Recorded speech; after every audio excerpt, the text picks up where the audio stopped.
Hello दोस्तों, कैसे हैं आप सब। उम्मीद करती हूँ अच्छे ही होंगे। दोस्तों, बेंगलोर में एक लड़का अपनी गर्लफ्रेंड को एक 3 स्टार होटल में ले जाता है। होटल ले जाने के बाद वो होटल के रूम में उसका मर्डर कर देता है और मर्डर करने के बाद 2 दिनों तक वह उसी डेड बॉडी के साथ उसी कमरे में खुद को बंद रखता है। 2 दिन बाद जब लाश से बदबू ज़्यादा आने लगती है तो वह सुबह उस होटल से किसी को बिना बताए निकलता है और वहाँ से गायब हो जाता है। क्या था ये पूरा मामला, चलिए विस्तार से जानते हैं। और दोस्तों, अगर आप हमारे चैनल पर नए हैं तो प्लीज़ हमारे चैनल को सब्सक्राइब कर दीजिए। दोस्तों, आज की कहानी एक 19 साल की लड़की माया गोगोई डेका और एक 21 साल के लड़के आरव हनोई की है। माया असम की रहने वाली थी। माया की बड़ी बहन बेंगलोर में वाइटफील्ड एरिया के एक रेंटल अपार्टमेंट में अपनी एक कज़न के साथ रह रही थी और वहीं जॉब करती थी। इसलिए माया असम से 2022 में बेंगलोर आ जाती है और अपनी सिस्टर और कज़न के साथ वाइटफील्ड एरिया के रेंटल अपार्टमेंट में रहने लगती है। धीरे धीरे माया ने यूट्यूब पर व्लॉग्स बनाने शुरू कर दिए और वो एक यूट्यूबर बन जाती है। फिर मई 2024 में माया जयनगर में एक एजुकेशनल फॉर्म कंसल्टेंसी में जॉब करने लगती है। माया की लाइफ में सब कुछ ठीक चल रहा था। इसी दौरान उसकी लाइफ में 21 साल का आरव हनोई आता है। आरव केरल के कुन्नूर का रहने वाला था और उसने बिजनेस एडमिनिस्ट्रेशन में ग्रेजुएशन की थी। ग्रेजुएशन के बाद वो कोई जॉब सर्च कर रहा था और तभी डेटिंग ऐप बम्बल पर उसकी मुलाकात असम की माया गोगोई डेका से हुई। दोनों में दोस्ती हो गई। डेका की वजह से आरव केरल से बेंगलोर आ गया। माया ने एक कंपनी में आरव की इंटर्नशिप लगवा दी। वहाँ से उसे मंथली 15,000 रुपीज़ मिलने लगे। दोनों ही बेंगलोर में नए थे, इसलिए दोनों एक दूसरे के अच्छे फ्रेंड्स बन जाते हैं और फिर धीरे धीरे दोनों में प्यार हो जाता है। इन दोनों के रिलेशनशिप को अब 6 महीने बीत जाते हैं और आरव की HSR लेआउट में स्टूडेंट काउंसलर के तौर पर जॉब लग जाती है। इस बीच आरव कई बार माया को उसके साथ लिव इन में रहने के लिए भी बोलता है, लेकिन माया उसे हर बार मना कर देती है और इसी बात को लेकर इन दोनों के बीच झगड़े होने शुरू हो जाते हैं। इसलिए फिर झगड़ों को सॉल्व करने के लिए माया आरव को बोलती है कि चलो, मैं तुम्हारे साथ लिव इन में नहीं रह सकती, लेकिन हम 1-2 दिन के लिए किसी होटल में चलते हैं और वहाँ पर स्टे करते हैं। और आरव भी माया की ये बात मान जाता है। 23 नवंबर 2024 को माया अपनी सिस्टर को बताती है कि वो ऑफिस की तरफ से टूर पर जा रही है और अब 1-2 दिन बाद आएगी। फिर वो अपना बैग लेकर अपने घर से निकल जाती है और उसे फिर रास्ते में आरव भी मिल जाता है। वो भी अपने साथ एक बैग लेकर आया होता है। फिर ये दोनों दोपहर के 12:30 बजे के आसपास बेंगलोर के इंदिरा नगर के 3 star service apartment hotel royal living में जाते हैं। इन दोनों ने पहले ही ऑनलाइन बुकिंग करवा रखी थी। आरव होटल के रिसेप्शन पर वो रिसिप्ट दिखाता है और ऑनलाइन पेमेंट करके दोनों रूम की की लेकर अपने रूम में चले जाते हैं। उन्होंने रूम 1 दिन के लिए ही बुक कराया था। अगली सुबह 24 नवंबर को जब रिसेप्शन से रूम में फ़ोन कर पूछा गया कि आप लोग कितने बजे चेकआउट करेंगे, तब आरव ने फ़ोन रिसीव किया और कहा कि वो लोग 1 दिन और स्टे करेंगे। इसके बाद 25 नवंबर की सुबह रिसेप्शन से फिर से रूम में फ़ोन आया कि वो कितने बजे चेकआउट करेंगे। तब फिर से आरव ने कॉल रिसीव किया और कहा कि अब वो 26 नवंबर की दोपहर को चेकआउट करेंगे। इस तरह आरव ने 1 दिन का स्टे और बढ़ा दिया। अब 26 नवंबर की दोपहर का वक्त हो चुका था। रिसेप्शनिस्ट को पता था कि आज उनको चेकआउट करना है। उसने रूम की लैंडलाइन पर फ़ोन किया। बेल बजती रही पर फ़ोन किसी ने नहीं उठाया। तब आरव के मोबाइल पर फ़ोन किया गया, लेकिन उसका फ़ोन स्विच ऑफ जा रहा था। इसके बाद होटल का एक स्टाफ उनके कमरे में गया। दरवाज़ा बाहर से ओपन था, इसलिए जैसे ही उसने दरवाजे को धक्का दिया तो अंदर से बहुत तेज बदबू आने लगी। उसने अंदर झांक कर देखा तो वह डर गया और बहुत ज़ोर ज़ोर से चिल्लाने लगा। बेड पर लड़की की लाश पड़ी थी और हर तरफ खून नजर आ रहा था। उसकी चिल्लाने की आवाज़ सुनकर तब तक वहाँ होटल का बाकी स्टाफ भी आ जाता है और फिर होटल वाले पुलिस को फ़ोन करते हैं और पुलिस भी मौके पर ही आ जाती है। पुलिस जब रूम के अंदर जाती है तो माया डेका की लाश बेड पर पड़ी मिलती है।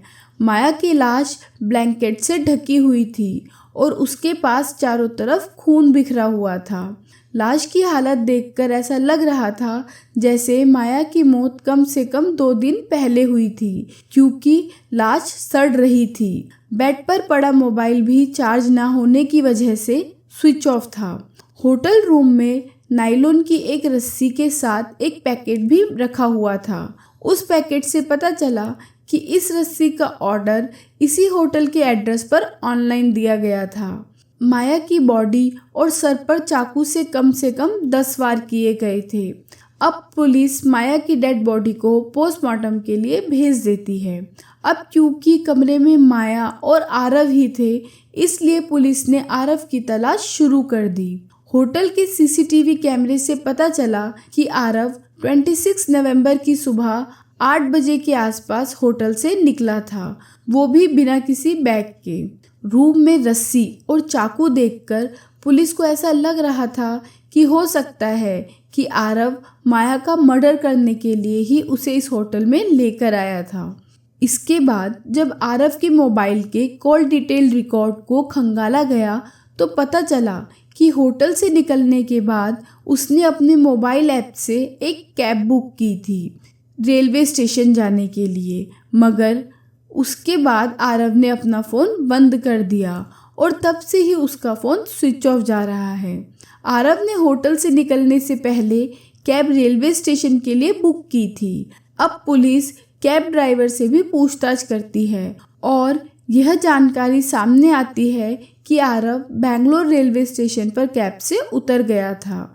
पुलिस अब इस बात से हैरान थी कि माया डेका का मर्डर करने के 2 दिन बाद तक आरव लाश के साथ उसी कमरे में क्यों रुका था। वो चाहता तो पहले भी भाग सकता था, यहाँ तक कि 2 दिनों में लाश से बदबू भी आने लगी थी, लेकिन वो फिर भी उसी कमरे में था। इन सारे सवालों के साथ पुलिस आरव की छानबीन शुरू कर देती है।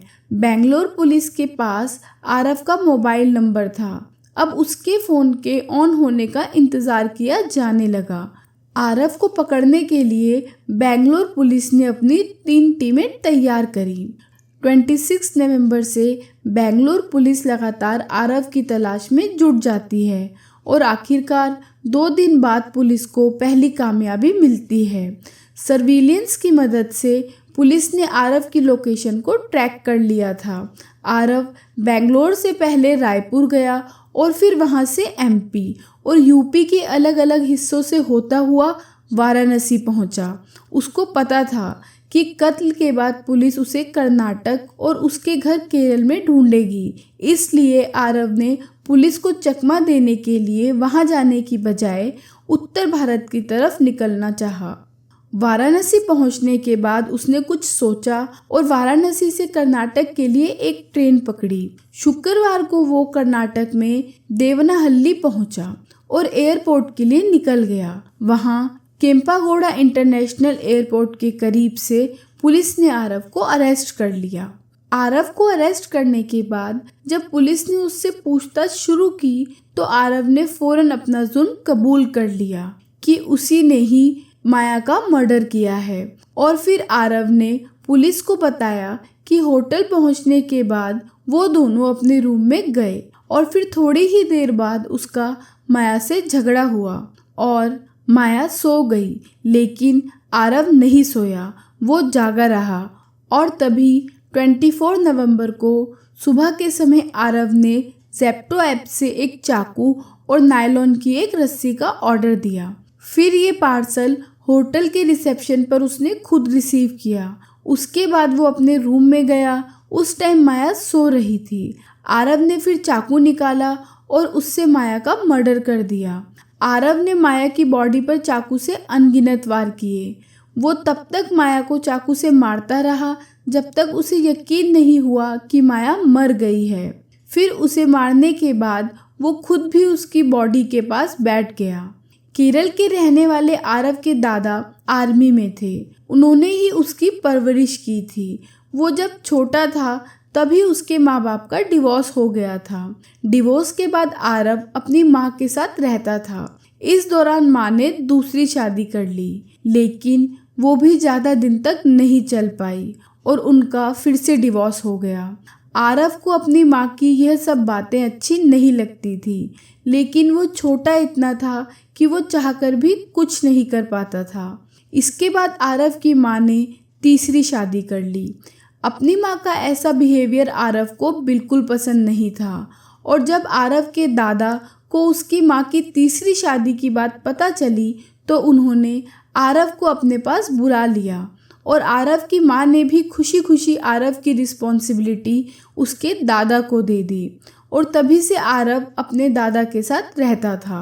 आरव शुरू से ही अकेला रहा है, इसलिए जब उसे माया मिली तो वो उसके लिए बहुत ज़्यादा सीरियस हो गया। वो माया की वजह से ही केरल से बेंगलोर आया था।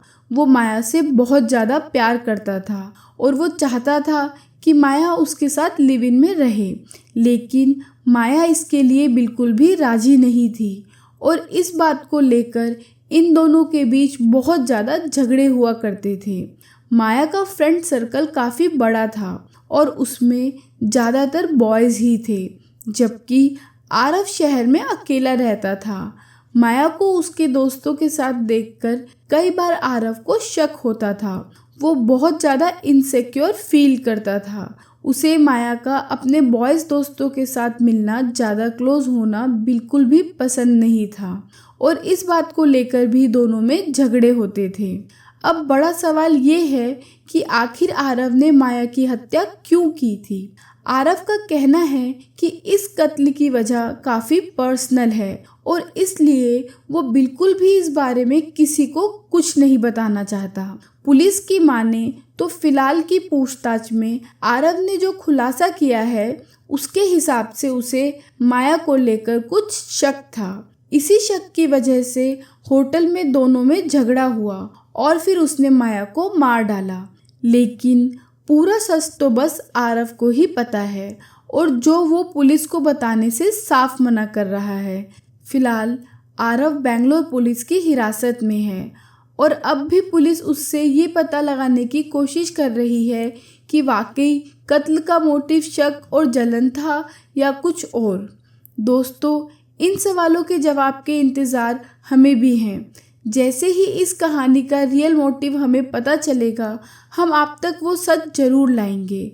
और अगर हमसे पहले आप में से किसी को इस मर्डर का मोटिव पता चलता है तो हमें कमेंट करके ज़रूर बताएं। दोस्तों, अगर आपने अब तक इस चैनल को सब्सक्राइब नहीं किया है तो प्लीज़ चैनल को सब्सक्राइब कर दीजिए। अब अगली सत्य घटना में मिलते हैं साहिल के साथ।